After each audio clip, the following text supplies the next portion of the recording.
The new film Nightmare Alley, from director Guillermo del Toro, has plenty of star power with the likes of Bradley Cooper and Cate Blanchett leading its ensemble cast. But apparently, all that star power wasn't enough to inspire moviegoers to go to the cinema, as the neo-noir psychological thriller ended up flopping at the box office, earning just over $3 million while being played in 2,145 theaters.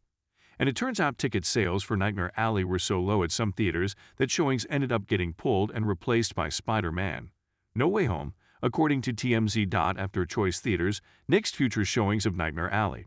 Even though there had been tickets sold, some moviegoers took to social media and shared about how they were asked to swap their tickets for another film.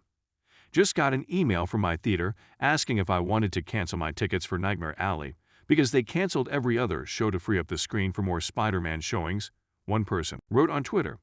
There was also a report by film and television freelance journalist Richard Newby, who shared that the one and only showing of the film at one particular theater came at an inconvenient time on a Tuesday.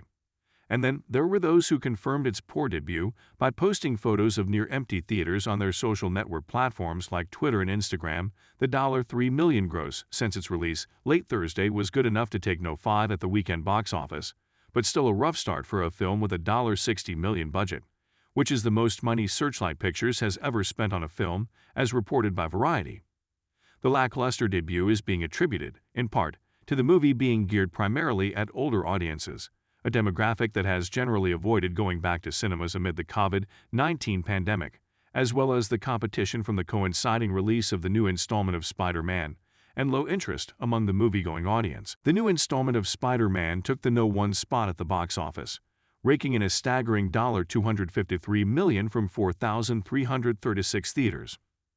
Rounding out the top 5 was Encanto, West Side Story, and Ghostbusters. Afterlife, which came in fourth just ahead of Nightmare Alley.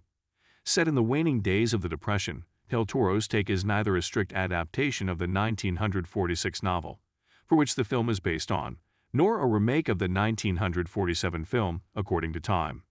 Instead, it could be considered a blend of both, pairing The Despair of Gresham's superb, unsparing novel with the creepy angularity of Edmund Gooding's film version that starred Tyrone Power in the lead role of Stan Carlisle, played by Cooper in the new version.